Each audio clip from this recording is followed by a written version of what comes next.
बैनर्जी हूँ, डॉक्टर अनिर्बन बैनर्जी। मैं डायरेक्टर हूँ न्यूरो सर्जरी का मेदांता गुरुग्राम से।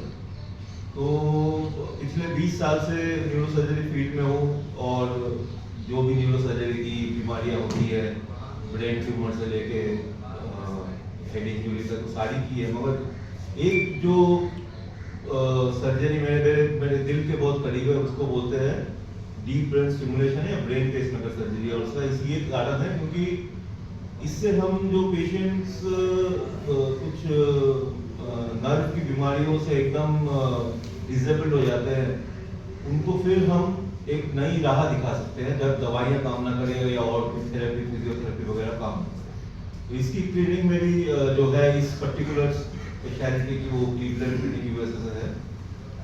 तो सबसे पहला मुद्दा होता है कि भाई ये ब्रेन पेसमेकर होता क्या है। तो उसको समझने के लिए एक एनिमेशन देखते हैं। तो हमारे दिमाग में गहराई में कुछ सेंटर्स होते हैं जो हमारे हाथ पांव को कंट्रोल करते हैं। अब जब वो ठप हो जाए और दवाइयाँ काम ना करे, तो हम जैसे हार्ट में पेसमेकर डालते हैं, उसी तरह ब्रेन में दो वायर उस पर्टिकुलर जगह पे डाल के एक बैटरी से कनेक्ट कर देते हैं। और जब उस जगह की स्टिमुलेशन होती है तो पेशेंट के जो सिम्टम्स है वो धीरे धीरे इम्प्रूव होने लगते हैं। अब ये पहला पार्ट होगा कि होता क्या है। अब दूसरा क्वेश्चन है कि किन बीमारियों में इसका सबसे ज्यादा प्रयोग है। तो 3 बीमारियां हैं जो सबसे ज्यादा, जिनमें हम देखते हैं कि इसका बेनिफिट है। इन तीनों को मिला के एक ग्रुप होता है, इसको बोलते हैं मूवमेंट डिसऑर्डर। मतलब चलने फिरने में तकलीफ, हाथ पांव के काम में तकलीफ, दैनंदिन हमारे जो दिन रात की जो एक्टिविटीज है उसमें बाधा पहुंचती है इन 3 बीमारियों से। पहला है पार्किंसन, दूसरा है डिस्टोनिया, तीसरा है एसेंशियल। तो इसको समझने के लिए कुछ वीडियोस देखते हैं। जैसे ये पेशेंट्स हैं हमारे पार्किंसन, तो 15-20 साल से दवाई खा रहे हैं, बिस्तर पे आ गए हैं, कंपन हो रही है, अकड़न है, धीमापन है, तो एकदम जिंदगी बेजार होती है। एक और ऐसे पेशेंट है, ये दूसरे टाइप है पार्किंसन का, जहाँ पे कंपन ज्यादा नहीं है मगर अकड़न, धीमापन बहुत ज्यादा है कि उठने में भी तकलीफ होती है, बाथरूम तक जाने में भी इनको घंटों लग जाते हैं। अब दवाइयां चले पार्किंसन की। अब दवाइयों का मुसीबत ये है कि कुछ टाइम बाद, अगर कुछ सालों बाद ये दवाइयां ये करती है, ये है दवाइयों के साइड इफेक्ट्स।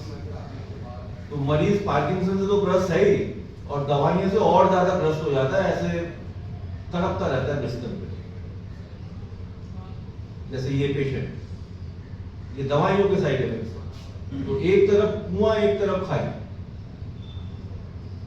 अब दूसरा जो बीमारी है जो मैंने बताया डिस्टोनिया, इसमें क्या होता है, शरीर का कोई एक पर्टिकुलर अंग जो होता है, उसकी जो मांसपेशियां इतनी ज्यादा अकड़ जाती है कि बॉडी डिफॉर्म हो जाती है। वो या तो पूरी शरीर एकदम अकड़ जाए, या फिर एक कोई भाग शरीर का पूरा एकदम एब्नॉर्मल सा एक पोस्चर बन जाता है, जिससे जो डेली लिविंग है वो बहुत ही मुश्किल हो जाती है, जैसे इन लेडीज की है। ये एक और पेशेंट है जिनको गर्दन की डिस्टोनिया है। तो इनका देखिए सर एकदम गर्दन के साथ सटा हुआ है, तो इतने हैंडसम है, इतने लंबे चौड़े, इतने जवान है, मगर इस बीमारी की वजह से जहाँ दवाई काम नहीं कर रही, इंजेक्शन काम नहीं कर रहा, तो जिंदगी एकदम पूरी एकदम हैंडीकैप हो जाती है। और तीसरा जो बीमारी मैंने बताया कि हाथ का कंपन काम करते हुए, पार्किंसन में हमने देखा था वो लेटे लेटे कांप रहा था, इसमें है कि जब काम करने जाओ तो तब हाथ बहुत कांपता है। तो इन 3 बीमारियों में मेनली जब दवाइयां काम ना करे, इंजेक्शन काम ना करे, बोटॉक्स वगैरह, थेरेपी, फिजियोथेरेपी वगैरह काम ना करे, तो उस स्टेज पे एक नायाब सर्जरी है जिसको हम बोलते हैं डीप ब्रेन स्टिमुलेशन सर्जरी या ब्रेन पेसमेकर सर्जरी, जिसका हमने एनिमेशन में देखा कि वो क्या होता है कि ब्रेन के एक पर्टिकुलर एरिया में 2 वायर डालते हैं, और जो जगह होती है वो बीमारी के ऊपर डिपेंड करती है। पार्किंसन की जो टारगेट है वो अलग होगी, डिस्टोनिया की अलग होगी, इस ट्रेमर की अलग होगी। तो जब हम वायर डाल के इस बैटरी के साथ कनेक्ट कर देते तो पेशेंट इंप्रूव कर जाता है। तो क्वेश्चन है कि भाई कैसे होता है। तो सपोज एक टेबल है, यहाँ पे मैंने कुछ कील बिखेर दिए, तो वो तो ऐसे ही पड़े रहेंगे। तो आप यहाँ पे एक चुंबक रख दो, मैग्नेट, आप देखना सारे के सारे कील उस चुंबक की तरफ अलाइन हो जाते हैं। तो उसी तरह जब आप उस पर्टिकुलर जगह पे दिमाग में हल्का हल्का करंट देते हो तो वहाँ पे एक मैग्नेटिक फील्ड बनती है और जो कोष जिनका संतुलन बिगड़ चुका है वो सब पटरी पे आ जाते हैं, तो उससे मरीज के सिम्टम्स धीरे धीरे इंप्रूव हो जाते हैं। तो सबसे पहले हम क्या करते हैं, मरीज को एडमिट करके एक पूरे जांच वगैरह तो करते ही है कि कौन सा मरीज फिट है इस सर्जरी के लिए। उसके बाद वो जांच हो गई तो हमारे पास बड़ी हाई रेजोल्यूशन एमआरआई है मैदान का, तो उसमें हम क्या करते हैं, जैसे ये टारगेट देते हैं छोटे गोले, ये एकदम दिमाग के एकदम सेंटर पे है। तो ये जो टारगेट्स है इनमें से कुछ हमें यूटिलाइज करना पड़ता है जहाँ पे हम तार डालें, और ये 1, 2, 3, 4 मिलीमीटर के दायरे में है, तो मैंने मैग्नीफाई करके दिखा। तो ये सिर्फ बड़े ही हाई रेजोल्यूशन एमआरआई में दिखता है जो हमारे पास है मैदान का। तो सबसे पहले एमआरआई हो गई, हमने टारगेट देख लिया। उसके बाद हम पेशेंट को एक ना सर पे मुकुट पहनाते हैं जो गाड़ी के जीपीएस की तरह होती है, क्योंकि सवाल ये है कि वो 3 मिलीमीटर जगह में हम पहुंचेंगे कैसे, क्या गारंटी है कि हम भटक नहीं जाएंगे। 1 मिलीमीटर भी इधर उधर भटक गए तो फिर सर्जरी फेल हो जाएगी। तो उसके लिए हमें इस फ्रेम की जरूरत पड़ती है जिसको हम जीपीएस मान लीजिए गाड़ी का, जो हमें कंप्यूटर के सहारे सही रास्ता दिखाता है कि एग्जैक्टली हम वहां पे पहुंच जाए। अब तीसरा हो गया, जब सर्जरी होती है तो हम दिमाग के अंदर से रिकॉर्डिंग भी करते हैं, और जब पर्टिकुलर उस जगह पे पहुंच जाए तो एक ऐसी रिकॉर्डिंग आ जाती है जो हमें ये बता देती है कि हम लोग एकदम सही जगह पे पहुंचे जहां पे हमें पहुंचना है। ठीक है। और जो चौथा है आपका टेक्निक, वो है कि पेशेंट को सर्जरी के समय अवेक रखा जाता है, सुलाया नहीं जाता, एनेस्थेशिया नहीं दी जाती, ताकि सर्जरी के दौरान ही हमको इम्प्रूवमेंट दिख जाए। जैसे इस पेशेंट का आप देखिए, मैं फिर से दिखाता हूँ। ठीक है, ये हाथ कांप रहा है इनका। अब मैं धीरे धीरे ऑपरेशन के दौरान करंट बढ़ा रहा हूँ दिमाग का। अब देखिएगा एक पॉइंट पे जाके हाथ कांपना बंद हो जाएगा सर्जरी के दौरान ही।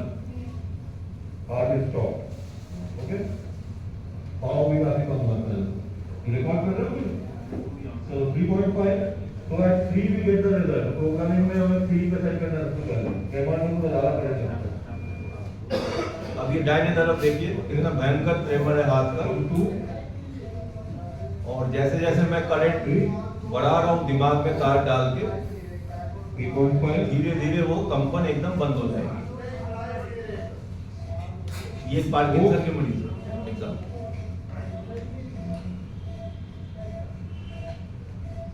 4.5,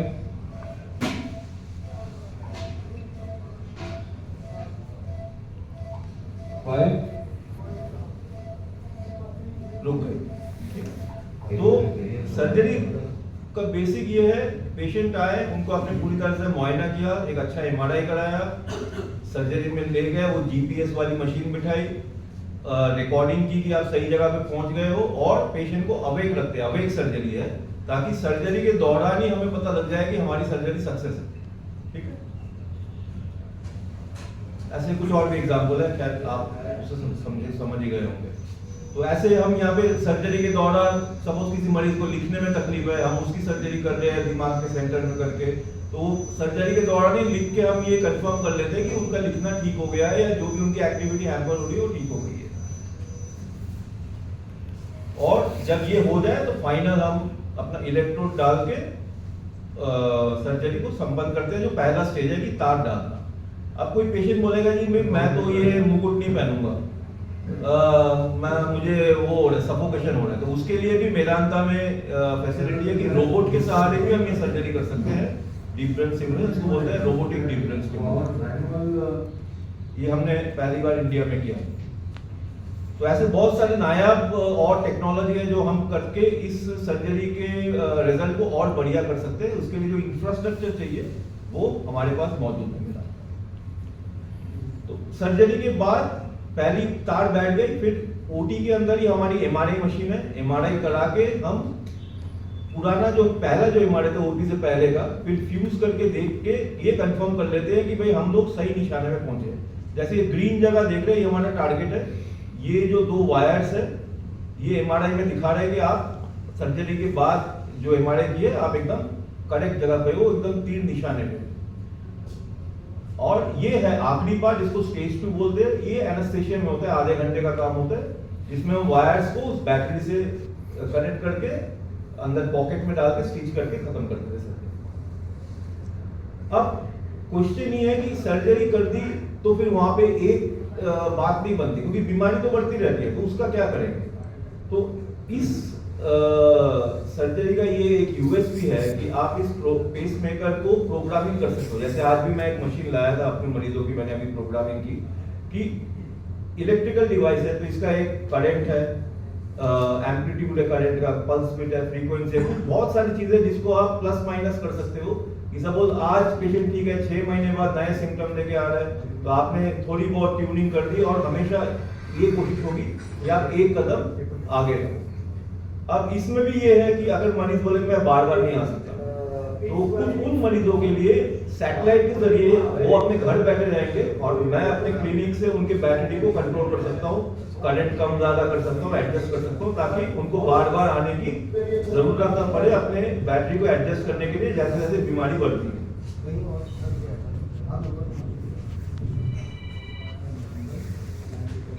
तो अब हम देखते हैं कि रिजल्ट कैसा है। तो ये वीडियो हमने पहले दिखाए जो कंपन वाले वीडियो है, तो ये एक हफ्ते बाद का